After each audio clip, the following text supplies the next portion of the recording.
So it gives me great pleasure to welcome Professor Linda Gask, who's kindly agreed to present for us this evening.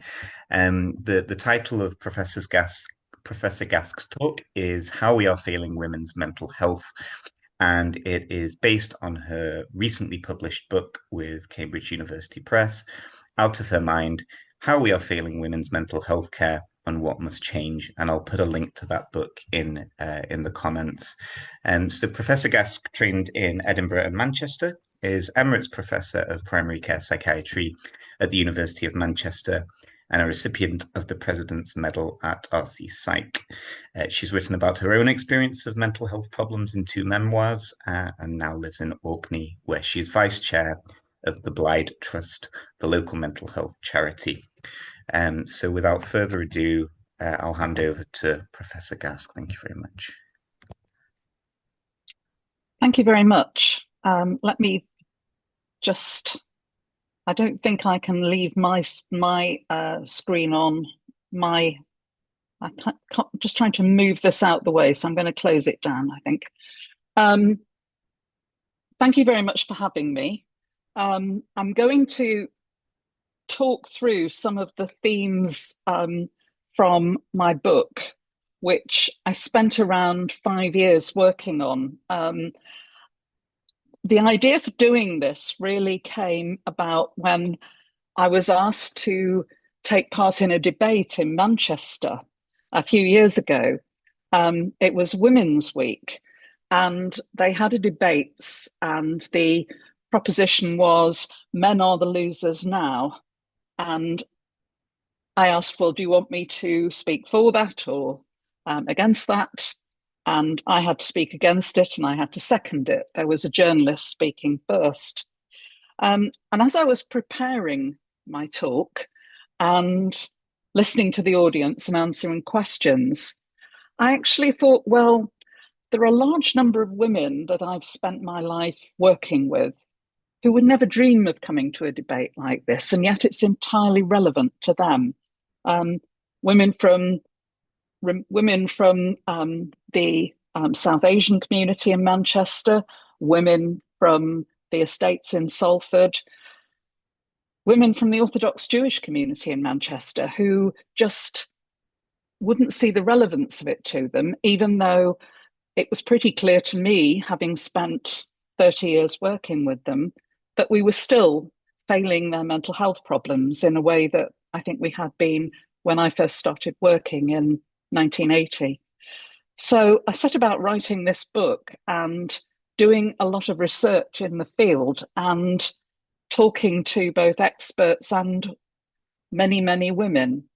And what I really want to do is, and I need to just move things forward, I want to really change the focus. I've spent a lot of my life working in the field of suicide prevention, and clearly the whole focus of that, or a large focus of that, has been around male suicide. There's remarkably little research into suicide in women. Suicide in men has been the focus, and I think particularly in Scotland, but also in the northwest of England, I did work with the Storm Suicide Prevention Initiative, which I was a co-founder of in the early 2000s. And men consistently take their life 3 times more often than women do. But we just don't really look beyond that. We don't actually look to thinking, well, what's going on with women? There's more to mental health than thinking about suicide rates, but suicide rates have kind of dominated our thinking about mental health. So what I want to suggest this evening is that gender plays a significant role in how we experience mental health problems. If you start off with common mental health problems, which is what I spent most of my life working in, I originally trained with David Goldberg in psychiatry, and he didn't succeed in making an epidemiologist of me, but I did spend a lot of time with him training GPs to recognize mental health problems. And 1 in 5 women in England and Wales, compared to 1 in 8 men, experience a common mental health problem. The figures reported are slightly different for Scotland, but the same methodology hasn't been used in Scotland as has been used in the adult psychiatric morbidity surveys in England. And if you add in all of the intersectional factors, it just gets worse, particularly if you're poor, but if you're from a minority ethnic group, LGBTQ+, disabled, and so on. So women certainly suffer more common mental health problems, and we know that young women, aged 16 to 24, have emerged as a high-risk group. And the last APMS was in 2014. The one after that was delayed by COVID, and we're expecting output from that pretty soon now. But the gap between young women and young men has had, certainly in the 2014 data, increased. And I don't see any reason for that changing.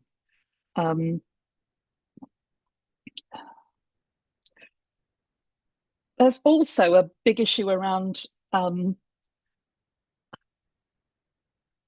there's a big issue around the difference between what happens for children and then by the time they become young people. So things are very similar for boys and girls, but when you get to 17 to 25, rates are twice as high for young women as they are for young men. So something's going on for young women in their teens. And I've no reason to think that Scotland is any different from England and Wales in this. When you look at the waiting times for CAMHS services, they go up. They are different for male and female, very different by the time you get to teens, with considerably more waiting for services who are young women from young men. And that is not something that it's always that easy to get from the data, because waiting times tend to be reported without reference to gender, although you can find it if you dig into the public health website for Scotland.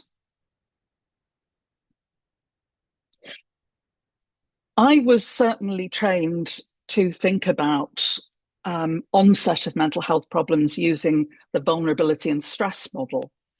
And that was something that, working with David Goldberg, thinking about the onset, vulnerability and onset of mental health problems in the community, was something that we thought about a great deal in the research that we did. Women have many factors that make them vulnerable, particularly more abuse of all varieties in early life. They're also very vulnerable to family separation, to death of parents. Then there are the genetic factors, which are true for both male and female. Depressive episodes in childhood and adolescence, the impact of hormones throughout our lives, from experiencing the ups and downs during the menarche right through to pregnancy, and I'll come to it later, around the time of the menopause. And then if you add in the intersectional factors, they increase vulnerability. But the big stresses for women are poverty, being underpaid in precarious work, twice as reliant on social security, lack of social support, single parenthood, being unpaid carers, experiencing the kind of loss events that women seem to be particularly vulnerable to, which are to do with family and to do with close attachments. Sexual harassment and misogyny, gender-based violence, a very big one, and something that, when you certainly look at the literature, women, particularly women with families, put a tremendous amount of work into holding families together emotionally. Women conduct the emotional labour in families. And then, once again, the intersectional factors. There's a very interesting group in England called called Agenda, which published a report called Hidden Hurt almost 10 years ago now, but nothing much has changed since then. They were formed at the time of trying to get the British government, or um, the English Home Office to accept the results of the Corston report after a number of suicides in English prisons. They were not successful in doing that. But Agenda was very much a pressure group and continues to be for vulnerable women's mental health. And they report with data around a half of women who have mental health problems have experienced some form of abuse, physical, sexual, or emotional. Over a third have faced extensive physical, sexual violence in childhood and adulthood, have attempted suicide. So we're looking at a population, when we meet women with mental health problems in the community, not only are we looking at a population that is particularly vulnerable, but we're looking at a population that has experienced, by the time they reach us in mental health services, very difficult lives. I said childhood sexual abuse is more common in girls. This is the WHO data. 20% of women and 5 to 10% of men report being sexually abused as children. And every year, around 150 million girls and 73 million boys under the age of 18 are raped or sexually assaulted. It's quite a difference between the sexes. And I think it's really important in terms of just being aware of the differences in women's early vulnerability. But what we often do is to report that data without thinking of what impact does that have on mental health. And not only does it increase vulnerability to future mental illness of various types, but particularly the post-traumatic stress disorder. The lifetime prevalence is around 10 to 12% in women and 5 to 6% in men. Women are being exposed to more high-impact trauma, sexual trauma, than men, and at a younger age. Men may take their lives 3 times more often than women, but women are more likely to self-harm. And that was something that I remember from the very first work in psychiatry in Manchester.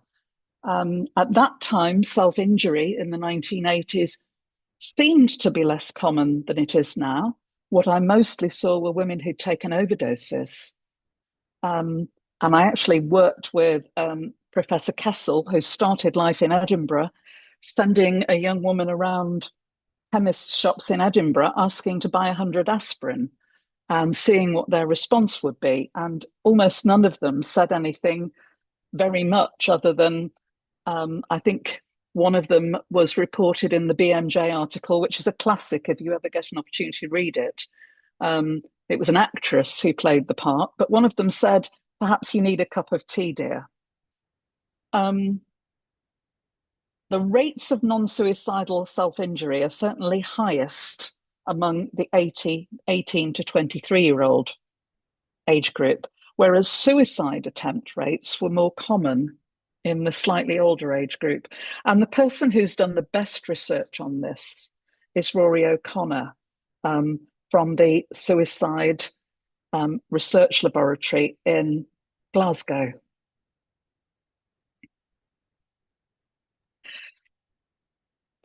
We've looked at common mental health problems. Eating disorders are the other big thing, which I think starts to get into the range of more serious mental health problems. And in 2023, again, taking data from the group in England and Wales who do the APMS, they did some annual surveys throughout the COVID period. in 2023, eating disorders were identified in 12.5% of 17 to 19-year-olds, with rates 4 times higher in young women than in young men. And these were not just surveys, these were followed up with interview. 2.6% of 11 to 16-year-olds were identified with an eating disorder, with rates 4 times higher in boys, and 5.9% of 20 to 25-year-olds were identified. So it's a 17 to 19-year-old group. It's late adolescence, early adulthood that seems to be a particularly high-risk group for young women. And that's certainly what the waiting times for CAMHS demonstrate in Scotland. Eating disorders services are a complete mess in England and Wales.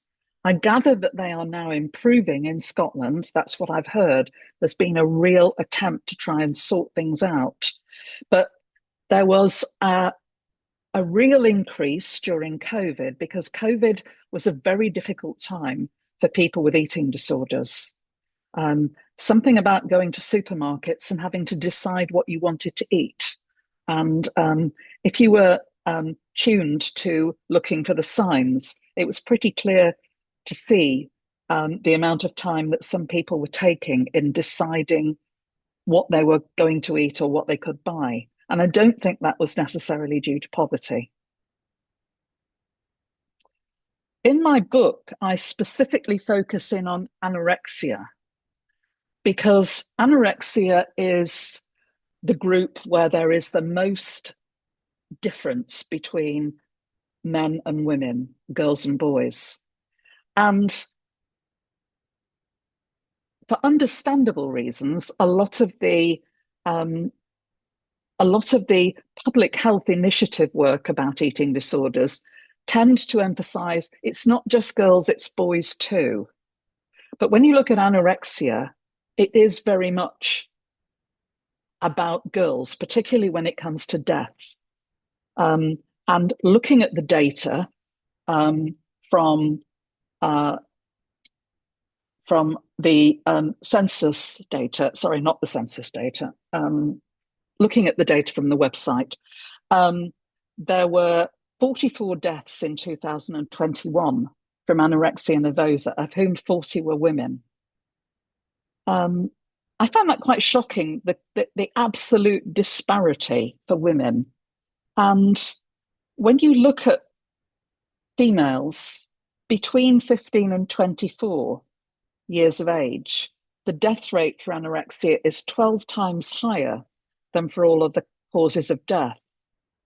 Jane Morris, who for many years ran the eating disorders service in Scotland and is now the chair of the Royal College of Psychiatrists in Scotland, said to me that on average in Scotland, anybody who's ever been in hospital with anorexia has a life expectancy of 39 years.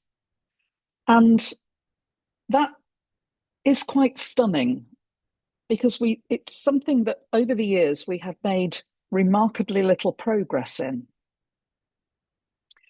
And Jerome Bream from London, who does a great deal of genetic research, but who led a review into the cost of eating disorders, said it's very hard to escape the conclusion that the disorders that affect more women than men have influenced the level of clinical and research funding they get.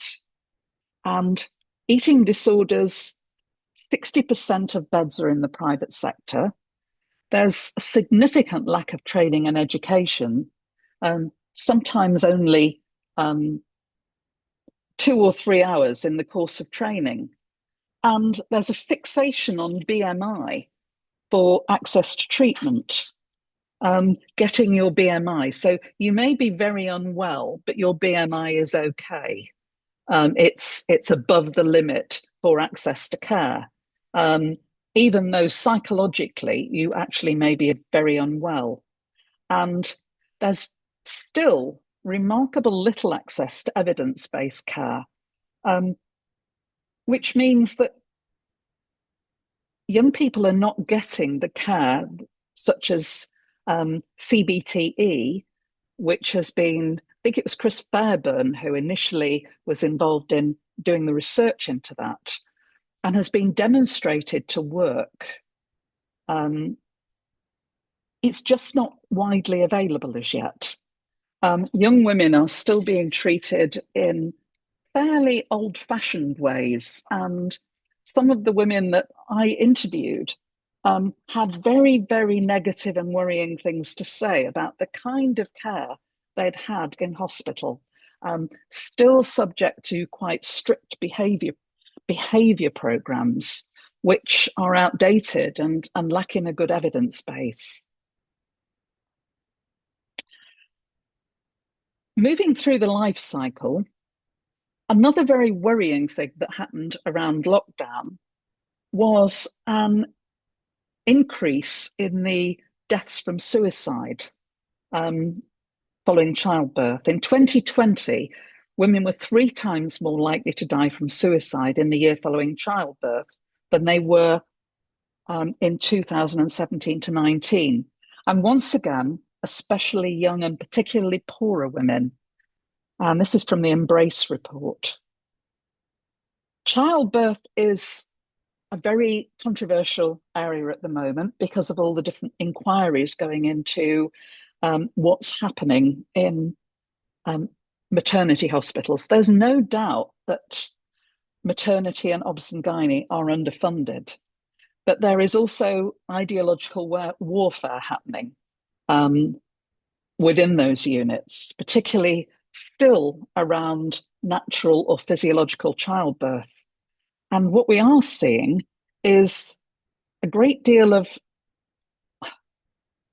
treatment for maternal birth trauma that simply isn't getting access to evidence-based treatment.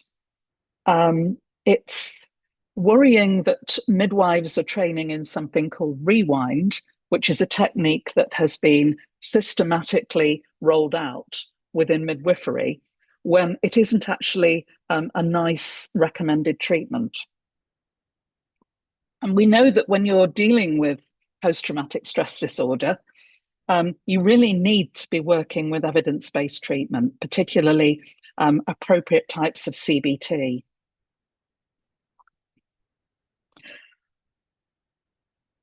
We know that Black women are 4 times more likely to die in pregnancy and childbirth than white women, and Asian women are twice as likely. Dawn Edge was the first woman professor of psychiatry who was Black at the University of Manchester, and I've known her for many years. We've been involved in research together during that time. And Dawn chose to do her PhD on postnatal depression in Black women. And she told me, I didn't know any Black women who talked about postnatal depression. And when I approached services, all of them said, and they used the phrase, we don't see Black women. So I was curious. Dawn is a very interesting person who started life as a physiotherapist and then became a mental health researcher, doing some exceptionally good qualitative work. And she went in search of Black women with postnatal depression. And the phrase that was used, we don't see Black women, I think was particularly notable because Black women, the problems of Black women both don't get noticed, but Black women don't ask for help with depression because, as Dawn found, there was a very strong belief about Black women needing to appear strong and not ask for help. And as we know from work in general psychiatry and research in general psychiatry, many of the Black and ethnic minority population are suspicious about asking for help from mental health services because they've seen people from their families, as they put it, disappear in mental health services. So Dawn found those women and began to understand why they found it so difficult to ask for help. But services were not looking for them. I was very unsure about the whole issue of writing a chapter in a book about Black and ethnic minoritized women not being Black. And I tried to approach writing this because it was a personal book, it's narrative nonfiction, it's not a textbook. But I tried to approach it from the point of view of finding out, trying to understand, and trying to accept some of the errors and mistakes I've made in my own life. And there are many areas that are very controversial, particularly around getting involved and being critical of what happens when women are controlled from within their own community. And I spent several years trying to set up services and researching them in Manchester for women from a South Asian background, which were the population that I worked with were primarily from an Islamic population. We also had Hindu women and we had Bangladeshi women as well. But it was a very interesting time working with researchers who were from that community, who were interviewing women, with therapists who were both from that community and were women from the local mental health services too, working through interpreters, and trying not to be critical of what was happening when actually, some things that were happening were absolutely appalling, not just within families, but within what was going on in mental health services when they were ignoring what was happening to women and their lives within, particularly around issues of domestic violence, which I think is a very, very difficult topic in some communities. But I don't think you can say you're not going to intervene, which is what some people would say. This was Hanana Siddiqui from Southall Black Sisters. They have spent many, many years helping women from the Black and minority ethnic population. And she said, we've always been very critical of cultural relativism and sensitivities around multicultural thinking, that you can't intervene in minority cultures or religions. We're not asking for cultural stereotypes. We're talking about a better understanding. It doesn't mean you're being racist when you intervene. It just means you're protecting women who are vulnerable to abuse. They have rights as well. And that was so very different from what I had read written by feminists such as Germaine Greer, who refused to criticize female genital mutilation because it was a cultural practice. I'm sorry, I simply cannot accept that. It's something that women who have survived it will also criticize. It causes tremendous pain and suffering. Hanana Siddiqui is a fascinating woman who, with Southall Black Sisters, has rescued women from forced marriages and rescued women whose siblings have been murdered. And she wrote this book with Bekal Mahmood about how her sister was murdered. This was a very famous case. A TV series was made of it. But she is absolutely unapologetic about her work and about the criticism that she sometimes gets from elders within the community. And those elders are, of course, men. And she works fiercely for women's rights in that community. Domestic violence is, I think, one of the things that mental health services have really failed to act on over the years. It's changing. We now have, at last, some training in domestic violence for psychiatrists, but I had no training in what domestic violence was. I had no training in how to help people who were subject to domestic violence or even to ask about it.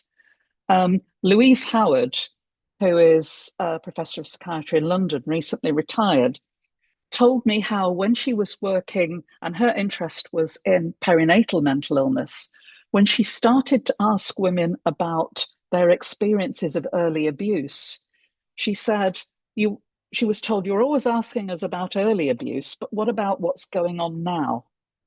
And she was, I think she would be fairly agreeable in saying she was pretty shocked by the extent of it and how it went across all classes. And we get so little understanding or training in how to deal with that. I spoke to a woman who I've now known for quite some time about her experience of coercive control. And I've recently been supporting someone else who is a friend here in Orkney through that. And when she first approached her GP, she was told that it was a relationship problem and she needed some relationship counselling. It wasn't a relationship problem. She's actually being abused. This is what one of my interviewees said to me. I did think he was going to kill me. I remember being in the kitchen on the phone to my solicitor and just looking back at the window saying, oh my God, he's back. What am I going to do? Really panicking. And I remember the solicitor laughing, and I thought, why are you laughing like that? It's so risky because I'm on the phone with someone. I'm terrified. People say, why didn't she leave? Why didn't she just open the door and walk out when he's not there, when he's gone to work? It would be reasonable to just open the door, wouldn't it? But they don't understand the way control works. Someone doesn't have to be with you to have control over you. It operates over time and space. And there is the threat of violence. That person did eventually escape from their husband. The problem was that he was a police officer, and she has found it absolutely impossible to get the criminal justice system to deal with the abuse that he caused and the impact of that. 1 in 8 of all female suicides and suicide attempts are linked to domestic violence. That was from work by Walby in 2004, and we've no reason to think that that's changed. That is something that has now been recognised very much by the National Confidential Inquiry into Suicide and Homicide. 2 to 3 women per week are killed by men each year. And on average, 62% of these are killed by a current or former partner. That's from Karen Ingala-Smith's Femicide Census. A few years ago, it was estimated that 12 to 15 women die in honour killings each year. We still don't know what the exact number is.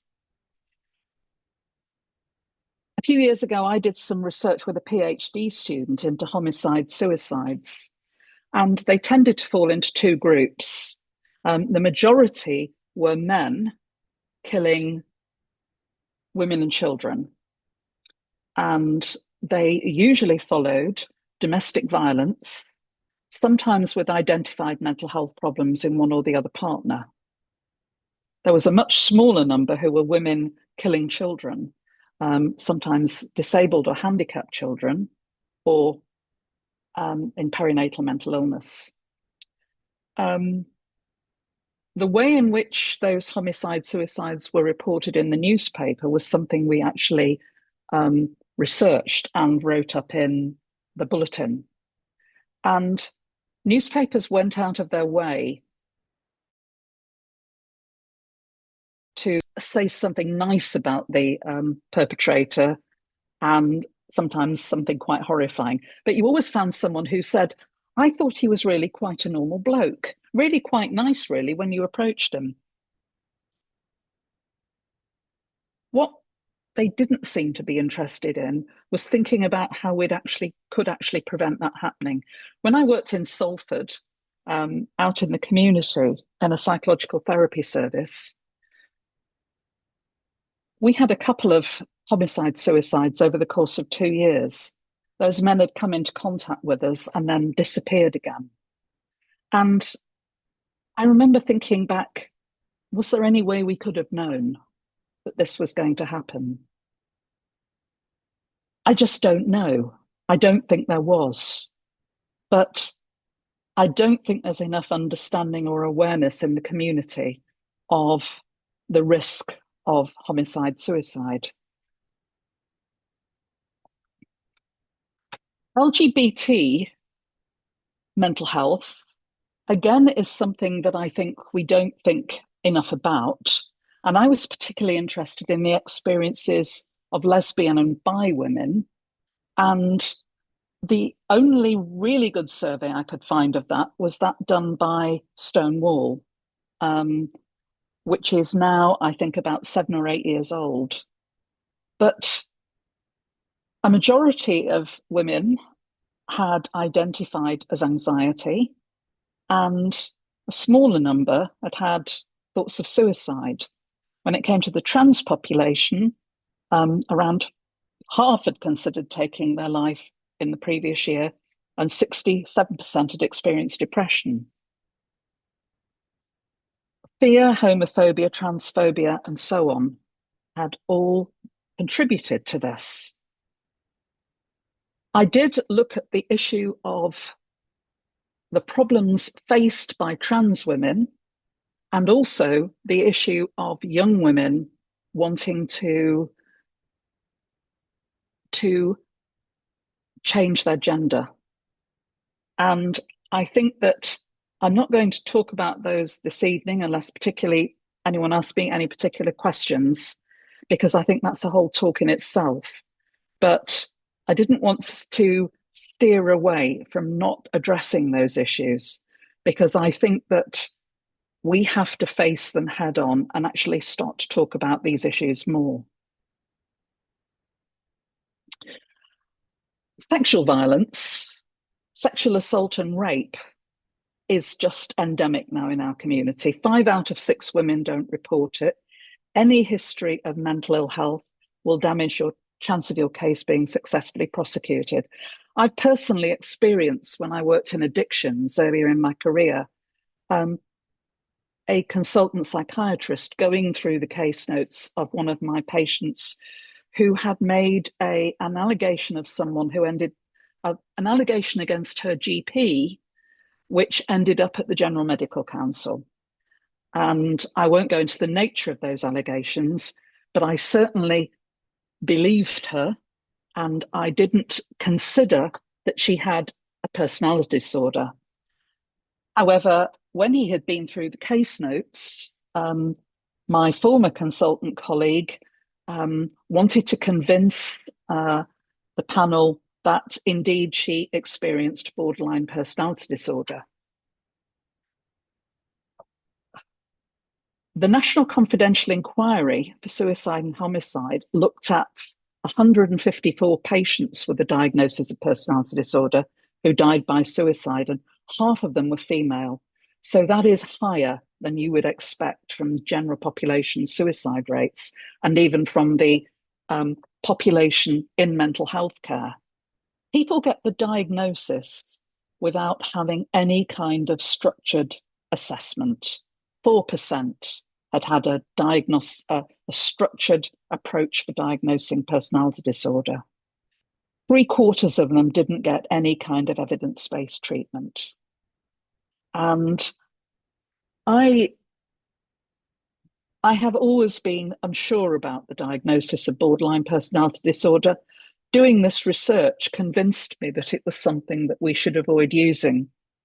Indeed, Recovery in the Bin, who you will find online, have written an extremely handy leaflet about how to avoid receiving a diagnosis of personality disorder. These are just a few of the points from it. It'll make you smile. It might even make you laugh out loud, but there's some real truth in it. Don't argue your point of view with professionals. Don't complain about anything ever. Some of the people I've known have been excluded from psychiatric services because they have made complaints, which I consider to be very reasonable. Don't mention at any point, don't question that you don't at any point mention you question who you are. Don't change your hair colour too frequently. And if you attempt suicide, make sure you're successful or it'll be deemed attention seeking. I know this is very tongue in cheek, but there is a very real risk of people with this diagnosis, 3/4 of whom are women, getting either, if they are considered to be high risk, getting sent to so-called rehabilitation units where they don't get evidence-based care, usually in the private sector, or getting excluded from psychiatric services. And I think we have to ask, why are we still using? I mean, EUPD isn't even in ICD-11. Borderline remains.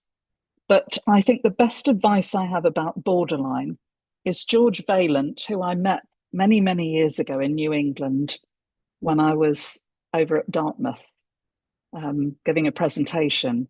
And he told me about a paper he'd written before that called The Beginning of Wisdom is Never Calling a Patient Borderline, or the clinical management of immature defenses in the treatment of individuals with personality disorders. And this paper is just full of his wisdom. He's in his 90s now, but he spent many years, decades, following up a group of men, I think it was. And he looked at the outcomes of people with personality disorder. And he's very clear that calling a patient borderline says as much about you as about the person that you're diagnosing. Jay Watts, who's a clinical psychologist, says that the borderline prototype actually masks other problems. People who've experienced complex trauma, some people with bipolar, and I have re-diagnosed young women, particularly who've been given a diagnosis of borderline with bipolar in my life, young women with premenstrual dysphoric disorder, and women with autism. And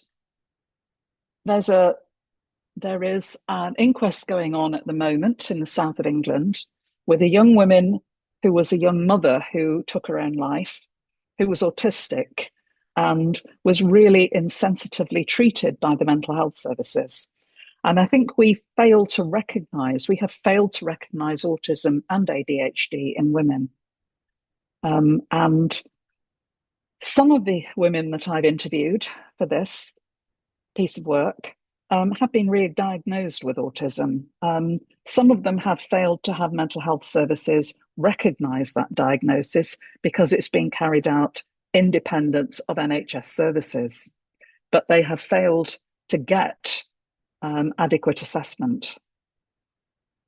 So I think diagnostic overshadowing is a real problem with a younger population who self-injure. Really, you only have to self-injure and be female to be at risk of getting a diagnosis of personality disorder, I would say. And that may sound a fairly cavalier thing to say, but I'm talking about the reality of what young women are experiencing, and older women too. What we are seeing is recriminalisation of suicidal acts. In England, we had a scheme called SIM, Serenity Integrated Monitoring, which was invented by a police officer and involved bringing police into community mental health services. And women were told that if they continued, and they were mostly women, there were some men, but they were told that if they continued to seek mental health care or to talk about suicide, they were at risk of being arrested. And I have met ones who went to prison. This has now been told to end as a result of research that has been done, and also tremendous campaigning by service users. But I know this is happening. It's still happening in Scotland. I'm not saying that the people to whom it's been applied are easy people to manage. But I don't think putting them in front of the sheriff courts and sending them to prison is the right option either. We're talking about trauma-informed care on wards where we're actually re-traumatizing patients and we wonder why they don't get better.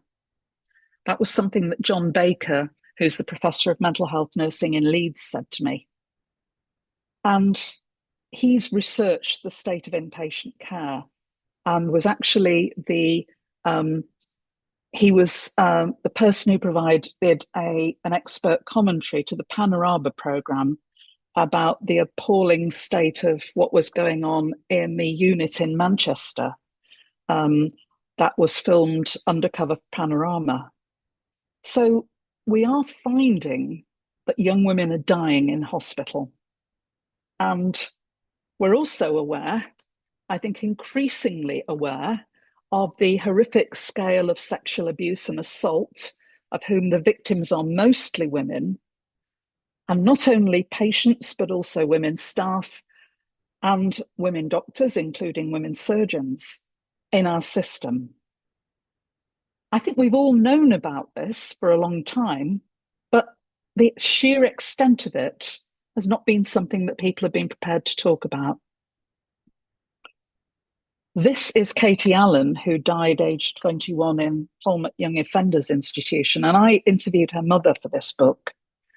And Katie died having been sent to Polmont. I can't remember what the length of her sentence was, but she died within a few months of going in. She was bullied. She had alopecia. She was struggling tremendously and did not get a proper mental health assessment at any point. Women in prison are 9 times more likely to die from suicide than in the general population. But women in prison get ignored because they are 5% or less of the population of people in prison. When we think of prisons, we think of men, and women in prison are very, very much more likely to have mental health problems. And that was really where I came in earlier, because the Corston report in England was about getting women out of prison and into more therapeutic settings. And we're still waiting for that to be taken seriously. It still hasn't happened. The peak suicide rate for women is aged 50 to 54. And we don't really know why that is. I spoke to Lewis Appleby, who I've known since medical school in Edinburgh, and I know that the National Confidential Inquiry is now going to shortly begin some specific research on suicide in women. But what we do know is that 50 to 54 is around the time of the menopause. And I haven't mentioned hormones much because they are a talk all in themselves. But we know that women can develop de novo mental health problems at the time of the menopause and also the perimenopause, and also they can develop that existing mental health problems may be made worse. And if you have a history of perinatal mental illness, then you're far more likely to have menopausal, perimenopausal mental health problems. And that was the subject of a BBC Scotland documentary that I was involved in, looking at women in their middle years who took their own lives. And this is Evie, who is a student in Stirling, a film student, who explored with the BBC for Dispatches. No, sorry, it wasn't Dispatch. I'm sorry, I'm having problems with my memory. Probably anxiety about being on and not being able to see the audience as usual. But it was the BBC's Disclosure. And she went and looked in depth at what had happened to her mother. And when we looked at the medical report about what happened to her, it was quite worrying how the increasing severity of the self-harm that she was carrying out wasn't a red flag. It's clear that when women self-harm, that is viewed as being behaviour rather than symptomatic and mental illness. This woman had a history of postnatal depression and a history of depression generally. And she took her own life, tragically. Finally, I'll say that dementia should be considered to be a woman's issue too, a feminist issue, because most people who have depression are women, and it's not just because we live longer. We're twice as likely to get a diagnosis of Alzheimer's disease, but women also tend to be the primary caregivers to people with dementia. And we're failing to take care of our primary caregivers at a time when we need to be thinking about the mental health of the community more than ever. So, just to say a few last words, what we have to change is we must think about better access to psychological therapy for women of all ages. 2/3 of people on the waiting list for psychological therapy in Scotland are women. That's not surprising because women suffer common mental health problems. Our eating disorder services need to be improved. So many of the women I interviewed who ended up with a diagnosis of personality disorder had failed to recover, often from eating disorders. Women's health is more than obs and gynae, and women's mental health is more than perinatal care. But you wouldn't guess that when you look at government policy. And birth trauma care is becoming a significant unmet need. I think we need as psychiatrists to understand the role of hormones on mental health much better. And we need to link up the services that women need to help change their lives. Mental health services need to link up with domestic violence services more easily, because if they don't, women become the problem. The woman becomes a woman who has chronic post-traumatic stress disorder, or more likely is given the label borderline, because neither is she getting the help that she needs to overcome her problems, nor are her practical issues in terms of her life actually being assisted. And we need to address the needs of carers. Women are, in the vast majority, those who are looking after not only the older people, but also the severely mentally ill. I interviewed mothers of young men with severe mental illness when I was writing this book, and they feel very forgotten. So I think that's where I'm going to end. I've talked slightly longer than I intended, but I hope that leaves time for questions. So thank you very much. Thanks very much, Professor Gask. That was incredibly interesting, and I think, from my point of view, sort of rightly sobering, if you don't mind me saying, in terms of Mhm. just the sobering facts and content Mhm. that was included there. Mhm. But also a talk that offered, hope and progress for the future. As always, I've got lots of questions myself, but I think I'll open it to the floor. If people want to, I'd encourage them to turn on their cameras if they feel comfortable. If people don't feel comfortable speaking out loud, please feel free to type in the chat, and I'm happy to read that out. Um, does anybody want to start us off? Ian, I can see that your hand's up. Do you want to start? Thank you very much, Linda. I'm a psychiatrist in addictions these days. Mhm. I see my colleague, who I think is speaking next month, Rebecca Lawrence, is here. Yes, yes. We frequent we have a dinner now and again with someone who wants to send you his regards, Bruce Ritson. So he sends Oh, you yes. I worked regards. with him many years ago Yes, yeah, when I was involved in drums, which you yeah, may remember from the 1980s. yeah. We told him we were coming to this, so there were four of us around the table, and the other person around the table was my good friend and colleague, Dr. Alan Beveridge. I don't know if you know Alan. Mhm. I've Written, met him, yes. written a lot on the history of Mhm. psychiatry and interested in psychiatry and art. I have your book, but I haven't opened it yet. I'll get there. I mean, the interesting thing, I'm also interested in the history of psychiatry, is how often mad people were portrayed as women. Mhm. When Pinnell takes away the chains, it's a mad woman who he's releasing. In literature also, the mad woman in the attic. So the 19th century caricature of insanity, even although Mhm. maybe women were slightly more in asylums than men, were often portrayed as women. But in retrospect, and given what you've told us tonight, you wonder, was that sort of patriarchal, the male gaze, etc. Was there something prejudicial going on there? I mean, certainly we're in a very different world now with, but I Yes. have a comment on that. That was, yeah, thanks. Yeah. I'd just say that I think that the history of psychiatry, I have not explored the history sort of pre-1970s really in my book, because there's plenty of books written by feminists about what psychiatry has done to women. And a lot of that is still used, I think, incorrectly today. People are still quoting uh,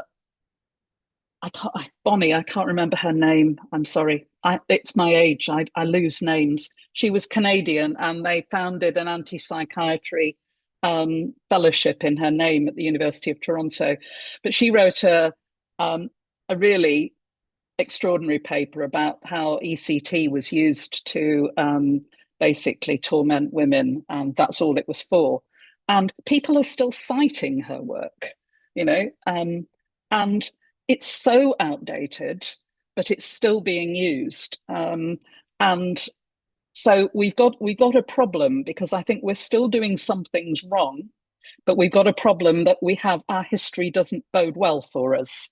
The percentage of people who received leucotomies were far more women than men.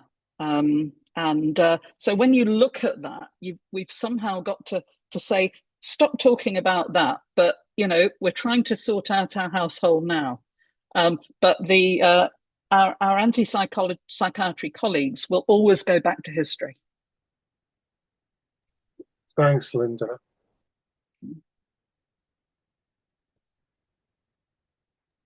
Thanks very much, Peter.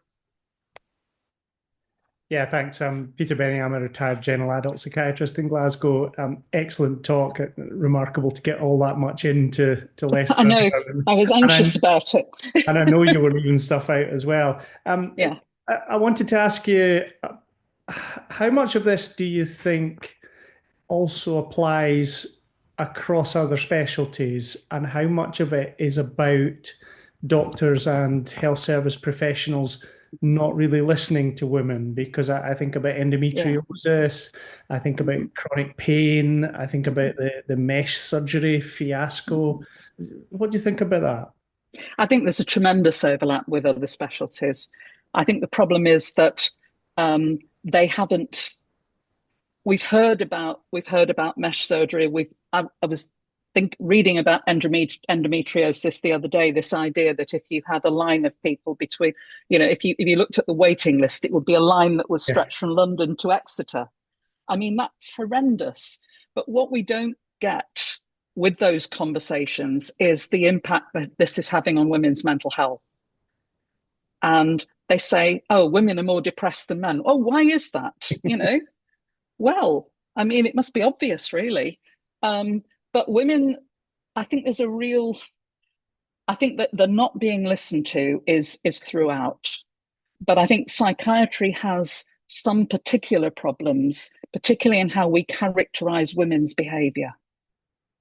That we have some very stereotyped views about how women should behave and how they should demonstrate their distress.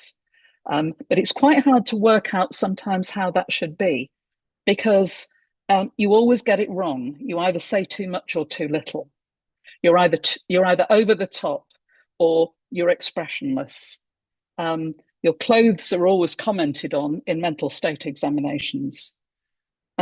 It's all of those things, I think, which is more so. I think we have got some issues about how we pay attention to gender within psychiatry.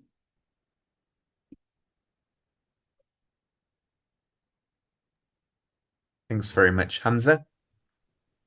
Hi, thanks for an incredible kind of talk. My name is Hamza. I'm a fourth year medical Hi. student at Glasgow Uni, and I'm currently the president of the Glasgow Uni Psychiatry Society. So just coming to rep from more of an education perspective.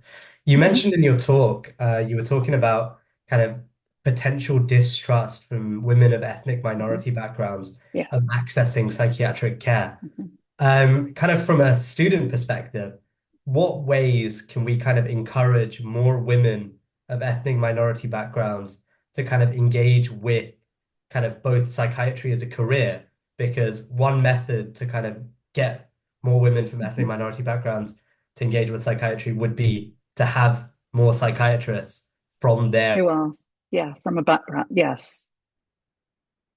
So what ways do you think could be used to kind of encourage more women from kind of minority ethnicities to consider psychiatry as a career? I think you have to get out into schools and talk to young women. I really do.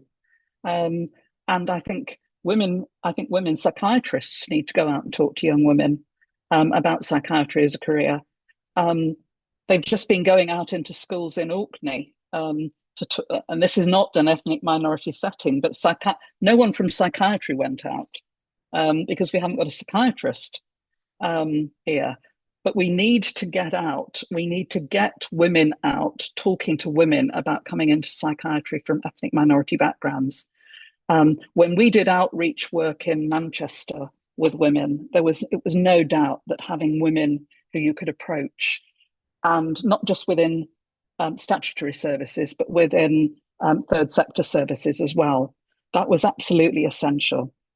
People who understood where you were coming from. And I don't think we should just be sending white men surgeons out to go and talk about being a doctor. Thank you. Perfect. Thanks very much, David.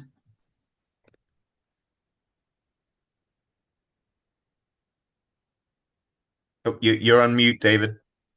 Yeah. Yep. Many thanks. That was genuinely thought-provoking.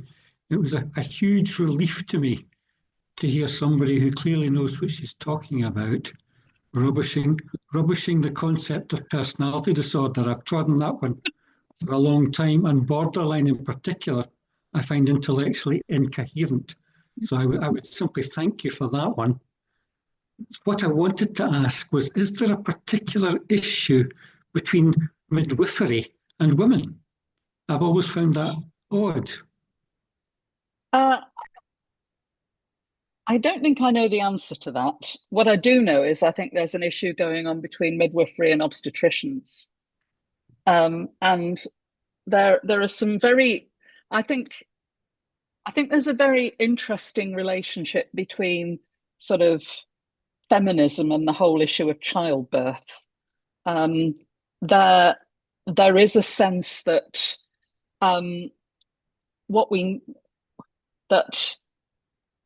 the whole issue of natural childbirth has become very popular over recent years. And I mean, there was a radio program on today. I just happened to be listening to File on 4, and they were talking about free birthing, which is giving birth without any medical input whatsoever. And I do think that, yes, there's an issue about intervention and about the behaviour of doctors having caused distress to women in the past. But the answer to that is not to throw out science. And the recent case from Nottingham, where 2 midwives were struck off, one of them for delaying getting the woman to the hospital because she wanted to try aromatherapy first, was just beyond belief. But that is happening currently. And despite the Ockenden report into the deaths in Salisbury, we are still seeing many adverts going up for people to lead on natural or physiological childbirth, and that is how the system is, and that is really influenced midwifery very strongly. And I spoke to a psychologist who's very deeply involved in all of this when I was interviewing for the book. And I spoke to a woman who experienced very severe postnatal depression and had to be admitted. She was psychotic following a very, very traumatic birth, for which she had actually requested a cesarean but had been refused. And she is now a campaigner for women to be given the science so that they can make an informed decision. But it's a war, I think. I think that's probably the only way you can describe it. It's been going on for some time, and it seems to be quite pervasive. And I think there is a feminist viewpoint that natural means good. And I remember as a feminist in the 80s, a friend of mine said she wanted to try free birthing, and I was horrified. And she's just said, but that's how it's always supposed to be. So I think there's a big issue around this that needs addressing, and I don't know how we're going to address it. Thanks very much. Rebecca?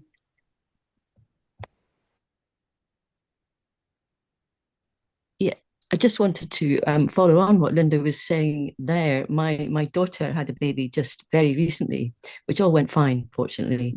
But I do remember we were phoning in a bit of a panic. You know, what we're going to do? Does she need to come in? And we were asked if we had demented dog. We were asked if we had scented candles or something that we could try out, you know. And I mean, it didn't matter in her case, but you know, I was ready to give her an earful. But interestingly, my daughter afterwards was saying, she said, you know, all the people she knew were being advised, you know, to have these kind of natural births and, you know, doulas and everything, and which all sounds very nice. And they were thinking they would have water births with candles and no drugs and all this. And then when it didn't work out like that, they were really traumatized more than they'd have been if they'd been sort of prepared beforehand that actually giving birth isn't really much of a picnic. So I think, you know, that, and obviously some of them will have been, you know, experienced things that were extremely unpleasant, but it was even the relatively normal bits because they just weren't, and they felt they'd failed because they hadn't birthed in the way they thought they should have done. And yet I think that I was told the cesarean section rate, I mean, I think it's very, very high in Edinburgh and Lothian, like over 50% or something. So, you know, you kind of wonder how this all marries together and what it all means, but it doesn't seem quite right. And there seems to be, you know, different people coming from very, very different viewpoints, and then women being caught in the middle. So anyway, all absolutely went well for her. Well, I'm glad it did. I mean, aromatherapy was never something that I thought would be presented as, but it's provided and it's encouraged. And I think women are getting stuck in the middle of all of this. And as you say, I think we are seeing increasing problems with PTSD following childbirth. Yeah. Interestingly, though, and I think this is in praise of psychiatry. She, because of my history of mood disorder, had a lot of input from the perinatal team. I mean, they even sent her a wee present, which I thought was going a bit far, but you know, they were very helpful and caught up with her afterwards. You know, I mean, she's fine, but you can think it would have been picked up, and she would have had input. So that was very, very positive, I thought. That's great. Glad it all went well. Thank you.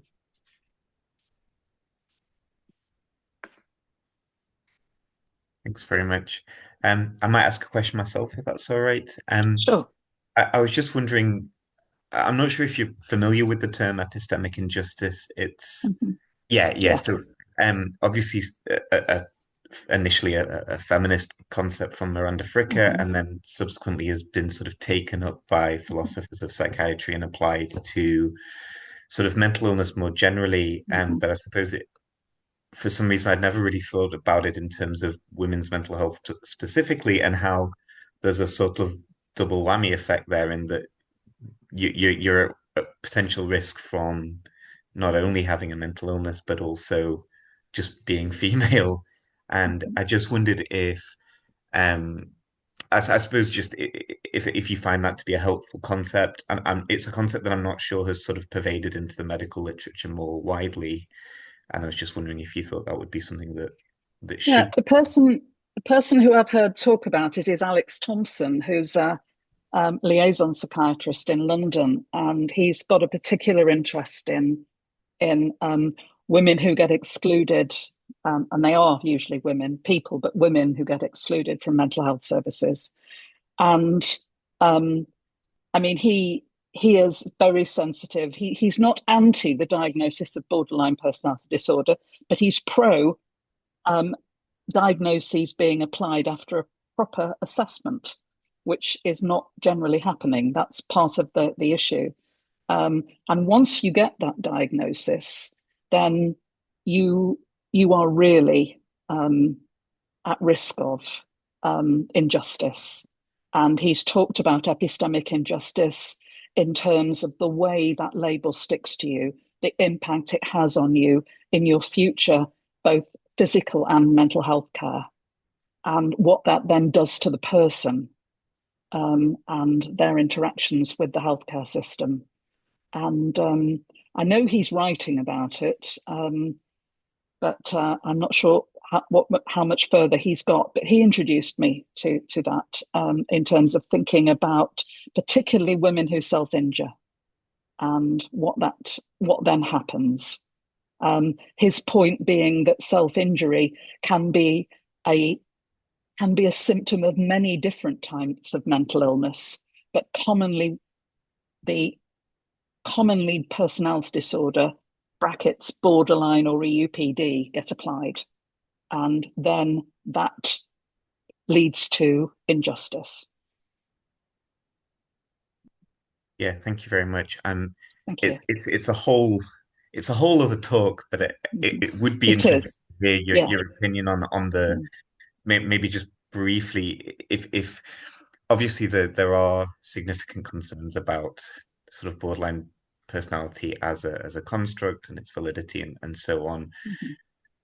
And then there's the additional issue of the fact that can lead to issues around access to services, epistemic injustice, and the disproportionate diagnosis in women. At the same time, it feels like, taking gender out of it, just temporarily, it does feel like there's some kind of recognizable clustering or pattern of personality traits that it can be helpful to recognize. And I suppose it would just be interesting to hear if you feel that diagnosis should be gotten rid of. Do you feel that there should be something that's replacing it, or is it, from your point of view, just something that is encapsulated by multiple other sort of comorbidities? I think it's multiple other things that we need to look at. I would suggest that instead of calling that cluster, which I know I know what you mean, but I actually think I would agree with what George Vaillant wrote in that paper, which I'd strongly recommend. It's a cluster of defense mechanisms, immature defense mechanisms that people use. I don't see why that has to be converted into a label of someone's entire personality.